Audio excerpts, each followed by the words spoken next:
Hello tout le monde, donc super intro. Aujourd'hui on se retrouve dans un tag Harry Potter. C'est pour ça que j'ai un t-shirt Harry Potter, tout simplement. Serpentard, on est présent. Likez et... Oh là là mon dieu non. Donc aujourd'hui voilà, on se retrouve pour un tag Harry Potter que j'ai vu sur la chaîne de... Comment il s'appelle? De Claire et Books, and Books, I don't know. Je vous mets le nom de sa chaîne en barre d'infos, je vous mets pas le lien et tout parce que flemme. On va commencer tout de suite parce que ça va être très très long. J'ai tous les livres posés à côté de moi comme ça, et ça va nous éviter de perdre du temps. Alors le premier sortilège c'est Spero Patronum, un livre que j'ai lu durant mon enfance et qui me ramène à de bons souvenirs. Alors je vous ai sélectionné des livres, la plupart vous en avez déjà parlé je pense, hein. Il y a 2-3 livres où je vous en ai moins parlé mais bon. Du coup, je vais vous parler de la quête des vilanes. Donc, c'est de Pierre Bottero. Alors, Pierre Bottero, il a écrit 4 trilogies. Oui, 4 trilogies. Du coup, la première, c'est la quête des vilanes.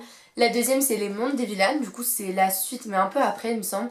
La troisième, c'est le pacte des marches sombres, centré. Enfin, c'est un peu une trilogie spin-off d'un personnage des 2 premières trilogies. Après, il a fait la trilogie L'autre, qui n'a aucun rapport avec cet univers.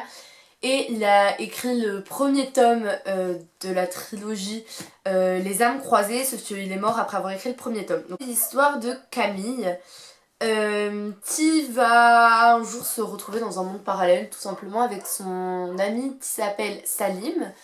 Et donc voilà, elle va apprendre qu'en fait elle s'appelle Evilan, que ses parents étaient hyper connus dans ce monde, etc. Je sais pas trop comment vous résumer, hein. Vous voyez, le premier tome, donc c'est d'un monde à l'autre. La quatrième de couverture, c'est quand Camille vit le poids lourd qui fonçait sur elle, elle se figea au milieu de la chaussée. Donc en gros, elle va se faire écraser, mais elle va faire ce qu'on appelle un pas sur le côté et elle va atterrir du coup dans le monde. Comment il s'appelle ce monde déjà? Je sais plus comment il s'appelle le monde.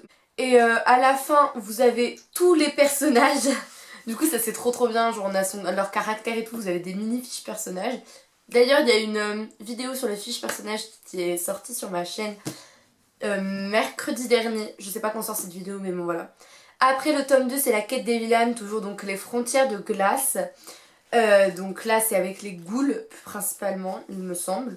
Et après, il y a le tome 3, l'île du destin. C'est des livres que je lisais avec ma maman dans mon lit. Du coup, ça a vraiment une valeur sentimentale, mais genre de ouf. Et c'est vrai que dès qu'on me parle de Pierre Bottero, toujours je me revois là dans mon lit avec ma maman qui me lit des histoires. Ensuite, le deuxième sort, c'est Expelliarmus, un livre qui m'a surprise. Alors ça, je vous en ai déjà parlé aussi, mais c'est vraiment un livre... Bah déjà, en fait, je l'ai acheté sans savoir de quoi ça parlait. C'était une... Vous savez, genre les pubs là sur Insta quand vous zappez les stories. Et en gros, il y avait un truc, c'était en mode ouais... Alors, c'est les éditions Célène. Si vous avez une bonne mémoire, vous savez quel livre c'est.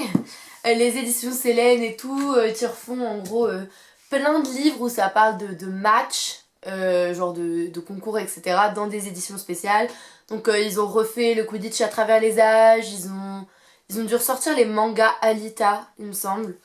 Et donc moi en fait j'ai commandé un livre, je ne savais même pas comment il s'appelait. Je l'ai reçu, j'ai commencé à le lire. À chaque chapitre, j'ai sursauté. Et à la fin, j'étais au bout de ma vie parce qu'il n'y a pas de suite. Et les fins ouvertes, ça me transcende très clairement. Babel, je vous en ai déjà parlé. Donc là, je suis avec un appareil photo encore une fois et j'ai pas de retour. Du coup, bah, je sais pas si vous voyez bien. Donc Babel, c'est de ABK. Du coup, j'ai cette édition limitée des éditions Célène. Il est sublime. La tranche, elle est trop trop belle aussi. La quatrième de couverture, elle est magnifique. Donc on va suivre 4 jeunes, donc Blue, Colin, Milo et Alec, qui vivent à Babel, donc qui est le dernier bastion de l'humanité, c'est la dernière ville qui est protégée par une barrière climatique. Voilà, parce que bah, les éléments naturels, genre tornades, etc., au dehors, genre ça se déchaîne comme pas possible. Et où les plus riches s'approprient toutes les ressources et où les plus pauvres sont condamnés à le rester. Du coup, il y a 8 quartiers, 8 districts, je sais plus comment ils appellent ça. Non, il y a 7 zones, voilà des zones. Sachant que la zone 1 s'appelle le cœur blanc, que du coup le cœur blanc, la zone 2 et la zone 3 sont les plus riches. Les zones 4 et 5 c'est des zones modestes et les zones 6 et 7 c'est les zones les plus pauvres. Et donc les 4 jeunes donc Blue, Milo, Colin et Alec, sont orphelins de la zone 6, donc une des zones les plus pauvres de Babel. Et ce sont des étoiles montantes du Light Game. Donc en fait c'est un jeu, c'est un mélange entre Alita et autre chose. Mais je sais pas avec quoi le comparer parce qu'il y a un côté Alita où en gros c'est hyper violent. Le but en fait c'est d'atteindre, enfin que toutes les types et en gros vous regardez au début, après il y a une espèce de sifflet ou un bail comme ça. Et après vous élancez dans un labyrinthe de couloirs etc. pour atteindre le point de départ de l'équipe adverse. Mais il faut aussi protéger votre zone à vous, enfin bref. Et des fois c'est hyper violent, mais c'est tellement bien, j'étais accro à ce jeu. Pas autant qu'au Quidditch, mais j'étais vraiment accro. Ça a été un gros coup de cœur, vous le savez si vous avez vu ma vidéo de mes plus gros coups de cœur. Lucas a bien aimé également, si vous avez vu sa vidéo sur son avis sur Babel et Métamorphose, qui faisait en même temps je crois. Enfin bref, c'est un livre vraiment que je vous conseille de ouf. Moi à tous les chapitres, je sautais, mais de surprise je me... Eh mais c'est relié en fait. Alors peut-être c'est juste moi qui suis trop conne et qui n'ai pas du tout vu les trucs venir. Mais en tout cas je sais que j'étais à fond dedans, qu'en 2 jours il était bouffé et voilà. En plus c'est du hardback et j'aime tellement les beaux livres comme ça, genre ma passion. Cette vidéo va être vraiment très très longue. Alors, troisième sort, Priori Incantatum, ma dernière lecture. Alors bon, je peux pas encore vous faire de lecture parce que en gros je vous explique. Pour le lycée, je dois lire 1984 de George Orwell. Quel calvaire d'ailleurs. Après, pour mon challenge haul, donc quand je tourne cette vidéo, on est samedi 25 avril. Il est midi 48, d'ailleurs je vais pas tarder à aller manger je pense. On est samedi 25 avril et donc le challenge se termine dans 5... Quoi? Le challenge se termine dans 5 jours. Il me reste Alexandre Dumas, Capitaine Paul à lire, j'en suis à la page genre 15. J'arrive pas à mettre dedans. C'est pas comme les 3 mousquetaires, c'est pas le même style d'écriture en fait, il a vraiment changé de style d'écriture, du coup j'arrive vraiment pas à me mettre dedans. Et le deuxième livre qu'il me manque c'est Paraíso Inhabitado de Ana Maria Matute, donc en espagnol. J'ai commencé un peu à le lire, je dois être genre au chapitre 2. Une semaine et demie que j'ai terminé ce livre. Si vous me suivez sur Instagram, je vous mets mon Instagram dans la barre d'infos. Si vous me suivez sur Instagram, vous savez que je l'ai terminé très clairement en une nuit. Hunger Games de Susan Collins. Je crois en fait je faisais trop la meuf.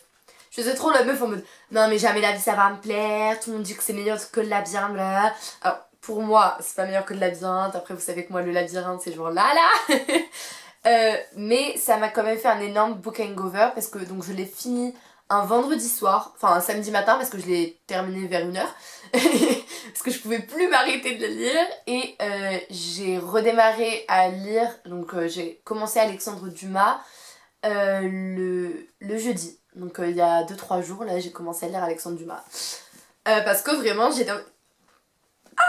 Du coup j'ai regardé les 4 films. Alors le premier il est ultra fidèle au livre. Du coup j'ai vu le film, le deuxième film et le troisième et le quatrième du coup qui font le tome 3. Donc j'espère que ce sera fidèle au livre. Clairement direct après mon challenge haul je me lance dans Hunger Games tome 2 et tome 3 hein. Je vais pas vous en dire plus sur mon avis etc. Parce que il y aura une vidéo update lecture dessus mais juste waouh c'est tout. Allo Mora, un livre qui m'a ouvert les portes d'un genre. Non, c'est pas le labyrinthe, j'ai exclu. J'allais dire j'ai exclu le labyrinthe, pas tout à fait, mais bon, genre c'est pas grave. Du coup, c'est Divergente de Véronique Arros que j'ai aux éditions Nathan. Donc, je sais pas si j'ai besoin de vous l'expliquer, mais bon, on va dire que oui. Du coup, c'est l'histoire de Béatrice, qui va après dans la suite du roman s'appelait Triss, qui vit dans un monde post-apocalyptique où la société est divisée en 5 factions. Voilà, donc il y a les érudits qui contrôlent un petit peu la ville, c'est les plus intelligents. Les sincères, c'est ceux qui s'occupent de la justice. Les fraternels, c'est eux qui s'occupent de cultiver les terres, etc. Les altruistes, c'est ceux qui donnent plus que ce qu'ils reçoivent. C'est les gens altruistes, quoi. Et les audacieux, c'est eux qui s'occupent de faire régner l'ordre. C'est un peu les flics, genre beau gosse et tout. Du coup, à 16 ans, elle doit choisir son appartenance pour le reste de sa vie. Mais le problème, c'est que ça va être un cas rarissime. Son test d'aptitude n'est pas concluant. En gros, À 16 ans, on te fait passer un test où tu subis plusieurs tests. Et, euh, et en gros, c'est pour te dire, tu serais plus altruiste, tu serais plus audacieuse, tu serais plus érudite. Mais après, tu choisis quand même ce que tu veux. Mais c'est pour te donner un petit peu un chemin vers lequel te diriger. Sauf que Triss, elle correspond à toutes les factions. Elle est divergente. Ce secret peut la sauver ou la tuer. Et ça, vraiment, genre, en gros, j'avais vu le premier film et j'étais en mode, non mais, genre, en fait, mes parents voulaient pas montrer le deuxième film tant que j'avais pas lu les livres. Genre, chez moi, en fait, c'est une mode, tu lis d'abord les livres avant de voir les films, à part si le film a été fait avant le livre, même si c'est très très rare. Et du coup, ça m'a vraiment ouvert les portes de la dystopie et j'ai tellement aimé que du coup, après, j'ai voulu enchaîner avec d'autres livres du même style. Du coup, le labyrinthe, le jeu du maître, enfin Hunger Games. Bref, la dystopie, grâce à Divergente, genre, je t'aime Véronica. Ça va vraiment être très très long. Saint-Titulus, un livre qui m'a fait rire. Alors, je vous en ai déjà parlé au tout début de ma chaîne, je crois, c'est Ça peut pas rater de Gilles Le Gardinier que j'ai aux éditions Fleuve. Donc c'est l'histoire de Marie qui en a marre de se faire poser des lapins, qui en gros se fait tout le temps plaquer, enfin bref les mecs ne la respectent pas du tout et elle en a marre et elle va décider de se venger. Et c'est extrêmement drôle. Gilles Le Gardinier, de toute façon si vous voulez du drôle, allez vers lui. Il y a juste 2 romans, alors il y en a un c'est Le Premier Miracle, c'est plus un roman policier que j'ai là. Et soudain tout change. Oh là là là là, j'ai jamais autant pleuré de toute ma vie. Je voulais pas présenter dans ma vidéo 5 livres bouleversants parce que il m'était pas venu à l'idée et puis je l'ai plus avec moi. Je sais pas où il est, mais bref.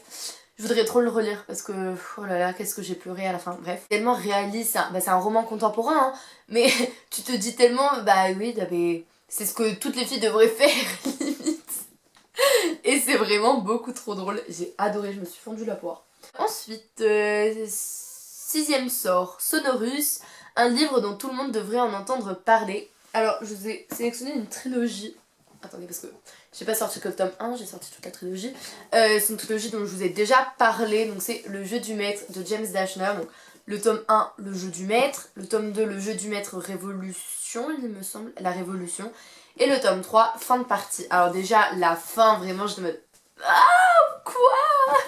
Genre, Michael, non. C'est un monde où la réalité virtuelle a une place hyper importante, voilà. Quand le quotidien est sans intérêt, que les rêves n'existent plus, il reste la réalité virtuelle. Comme la plupart des jeunes de son âge, Michael passe son temps sur le VirtNet, une plateforme tentaculaire à mi-chemin entre un jeu vidéo et un réseau social. Relié au serveur par des fils sensoriels, son cerveau baigne dans cet univers parallèle. Mais quand une série de suicides bien réels cela intervient dans le cadre du jeu, Michael et ses amis hackers doivent se rendre à l'évidence effrayante. L'intelligence artificielle aurait-elle pris le pas sur la réalité? Et c'est tellement bien. Donc je les ai aux éditions PKJ. Vous pouvez voir le titre, il est effacé. Genre totalement, hein, sur tous. Là il en reste encore un petit peu, mais sinon il s'est effacé là aussi. Je les ai bouffés en une semaine. Enfin bref, j'ai adoré. Du coup voilà, c'est juste une histoire en fait. C'est à mi-chemin entre Ready Player One et le labyrinthe. Parce que c'est vraiment un peu le même mood que dans le labyrinthe. Il y a une quête en fait. Et des fois ils sont un peu perdus et tout. Enfin, c'est vraiment une quête. Parce que dans le labyrinthe, voilà, dans le tome 1, c'est dans le labyrinthe. Dans le tome 2, c'est dans la terre brûlée. Dans le tome 3, c'est à l'intérieur de la ville. Enfin, vous voyez ce que je veux dire, c'est vraiment une quête avec plusieurs endroits visités et là c'est la même chose. Et d'un autre côté il y a ce côté jeu vidéo réalité virtuelle qu'on retrouve dans Ready Player One. Et oh là là, mais qu'est-ce que ce serait bien. Enfin, qu'est-ce que c'est bien. Du coup il y a Michael, Sarah et Bryson. Oh là là là là là là, mais j'aime tellement ces livres. Je voudrais trop me les relire, mais après j'ai aussi plein d'autres livres à lire. Donc je vais d'abord lire ce que j'ai pas lu et après relire des livres. 7 oubliettes, un livre que je voudrais oublier. Alors j'ai essayé de pas vous sortir des livres que je vous avais déjà présentés, genre le théorème des Catherine. Alors c'est quand même un livre dont je vous ai déjà parlé, mais de toute façon il y a une vidéo, je sais pas si elle est sortie quand je sors cette vidéo, 5 livres que je déconseille. Voilà, je vais vous faire plusieurs séries de 5 vidéos comme ça, de 5 livres. Donc il y avait aussi Une vie de Simone Veil que j'aurais pu vous présenter, mais je vais vous présenter déjà dans cette vidéo. Du coup je vais vous parler de 16 lunes de Camille Garcia et Margaret Stoll que j'ai au livre de poche jeunesse. Donc c'est l'histoire de... Je sais même plus comment ils s'appellent, les personnages, ils sont vraiment pas attachants d'ailleurs. De je sais plus qui rêve toujours d'une fille et qui un jour, cette fille va arriver au lycée. Et en gros, dans son rêve, il voit cette fille donc, et elle tombe, il n'arrive pas à la rattraper. Du coup, c'est horrible pour lui.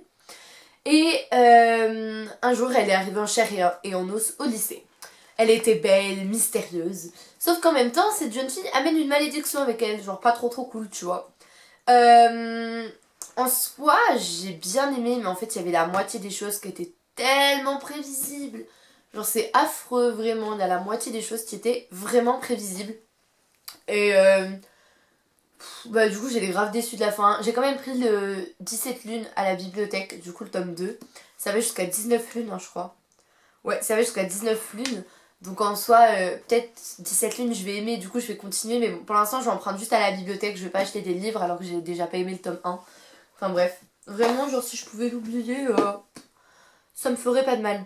Huitième sort, du coup là on va arriver dans les 3 sorts impardonnables d'Harry Potter, Impero, un livre imposé durant mon cursus scolaire. Alors j'en ai plein. J'aurais pu vous parler de La mort et mon métier, mais je l'ai pris pour une autre catégorie. Et puis je vous en ai déjà parlé plein de fois. Je vais vous parler d'un livre qu'on m'a imposé durant mon cursus scolaire, vu que c'est le thème hein, du sort, mais que j'ai aimé. Bref, c'est Les Loyautés de Delphine de Vigan que j'ai aux éditions Le Livre de Poche.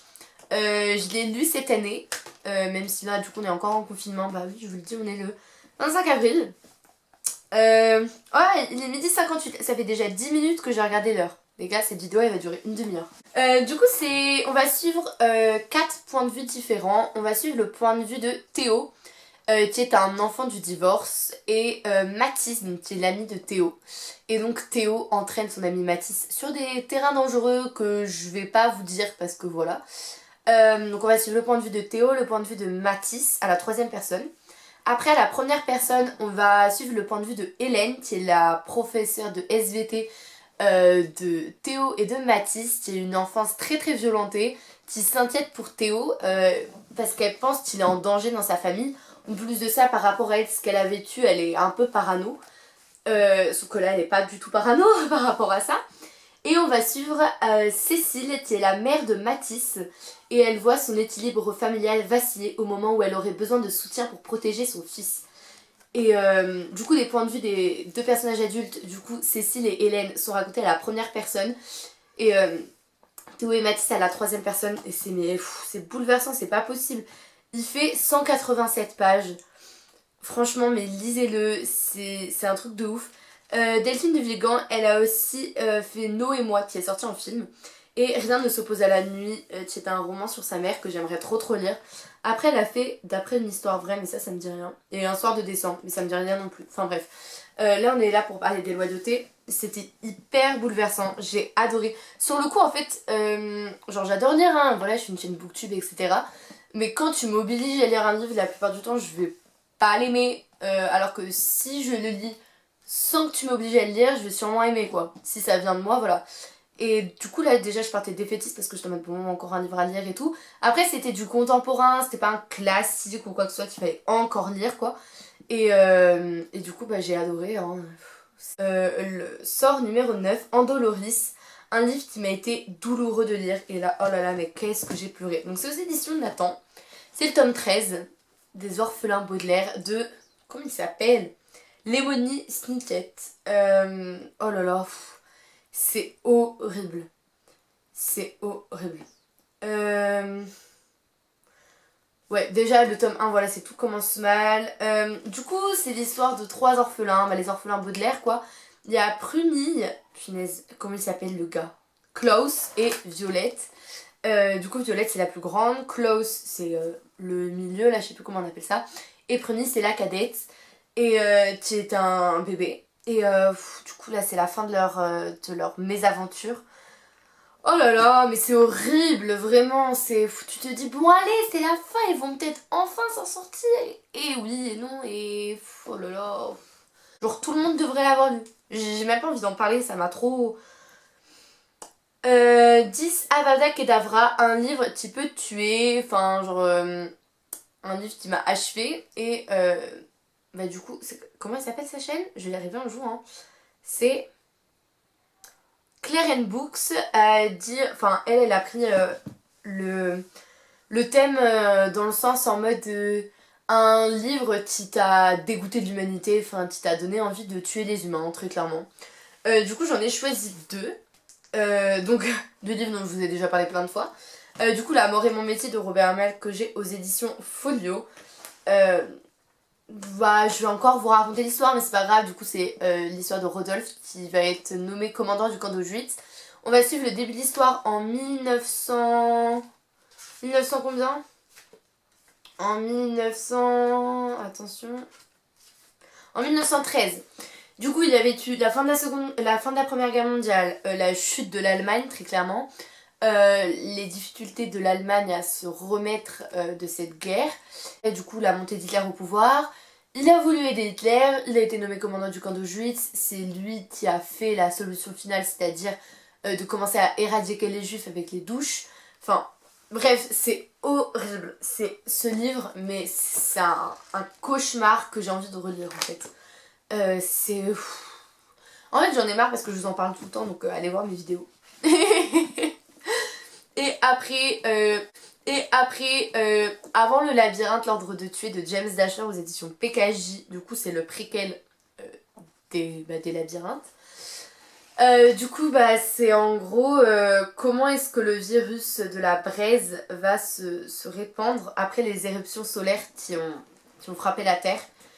Et mais je suis tombée des nues quoi, et oh là là là là là là, mais vraiment genre ça m'a donné, ça m'a fait détester les hommes. J'étais en mode mais punaise, mais on a quand même pu faire ça. Enfin genre c'est horrible. Encore quand c'est avant le labyrinthe, genre c'est une dystopie quoi, du coup tu te dis punaise, des humains peuvent faire ça quoi, même si c'est une dystopie. Alors que quand tu lis ça, t'es vraiment en mode on l'a fait. Voilà tout le monde, c'est la fin de cette vidéo, elle aura duré très longtemps, j'espère quand même que ça vous aura plu. Je vous mets tous les sorts dans la barre d'infos si vous voulez reproduire le tag ou quoi que ce soit. Et puis je vous dis à la prochaine.